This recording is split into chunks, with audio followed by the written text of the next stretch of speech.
இவங்க அஸ்ஸயீது முஹம்மது இப்னு அஸ்ஸயீத் அப்துல் வஹாப் அபு ஹம்ரா அர் ரிஃபாயி அல் ஹுசைனி ஹுசைன் அல்லாஹ்வோட வழியில வந்த ரிஃபாயியா தரீகத்தை சேர்ந்த அபு ஹம்ரா ரலியல்லாஹு தஆலா அன்ஹு ஸல்லல்லாஹு அலைஹி வஸல்லம் அவங்க குடும்பத்தை சேர்ந்தவங்க, அஹ்லுல் பைத்தில் உள்ளவங்க.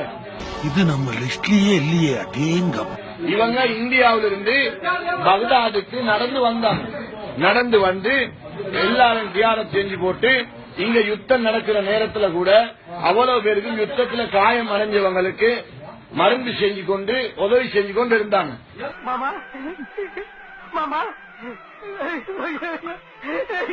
இவங்க இந்த இடத்துல வஃபாத்தானதுக்கு பிறகு அந்த பரக்கத்துக்காக வேண்டி இவங்க வஃபாத்தாவின இடத்துல இருந்து கிட்டத்தட்ட 7 ஊத்துகள் உண்டாகி தண்ணி வர தொடங்கிட்டு. தம்பி, ஒரு மனுஷன் போய் பேசலாம், ஆனா ஏக்கர் கணக்கில் எல்லாம் பேசக்கூடாது. அன்றைக்கு வர தொடங்கின தண்ணி இன்றைக்கும் இந்த ஜியாரம் தண்ணிக்குள்ளதான் நிக்குது. அப்படியே ரோசான் அப்படியே கீழே இறங்கி போயிட்டு பாருங்க, உங்களுக்கு ஜியாரம் அப்படியே காட்டுங்க. அப்படியே அதே இதுல போகும். அடங்கப்பா, இது உலக நடிப்புடா சாமி.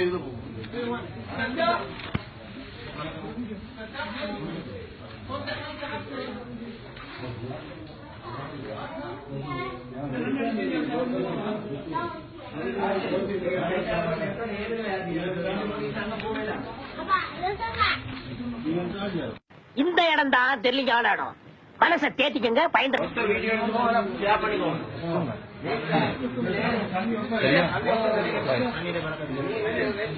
இந்த தண்ணிய பத்தி, தண்ணீர வரக்கத்தை பத்தி சொல்றாங்க.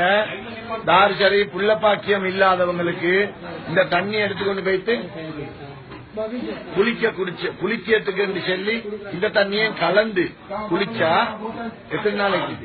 40 நாளைக்கு கொஞ்சம் கொஞ்சமா ஜம்சம் தண்ணி மாதிரி கொஞ்சம் கொஞ்சமா சாட படத்தி 40 நாளைக்கு இந்த தண்ணியோட சேர்த்து குளிச்சா அல்லாஹ்வோட கிருபையை கொண்டு உள்ள பாக்கியம் கிடைக்கும் என்று இந்த ஏரியாவில் அவ்வளவு பேரும் இது முஜர்ரப், அதாவது பரீட்சிக்கப்பட்டது, ஆராய்ச்சி செய்யப்பட்டு எத்தனையோ நூற்றுக்கணக்கான ஆட்களுக்கு புள்ள பாக்கியம் கிடைச்சிருக்குது என்று சொல்றாங்க. இது ஒரு மருந்துக்காக பாதிக்க இயலும் என்றும் இந்த ஏரியாவில் அவ்வளவு பேரும் பாப்புலரான ஒரு சொல் ஒன்றிருக்குது. இந்த தண்ணியை கொண்டு போயிட்டு புள்ள பாக்கியம் இல்லாதவங்களுக்கு தண்ணியை கலந்து 40 நாளைக்கு அவங்க குளிச்சா புள்ள பாக்கியம் கிடைக்கும். இந்த வலியுள்ளான பரக்கத்தை கொண்டு சொல்லப்படுது இன்ஷா அல்லாஹ். இந்த மாதிரி ஒருத்தர் இருக்கிறது சரி, ஊருக்குள்ள 10 முகமூடு கொள்ளக்காரர் இருக்கிறது சரி.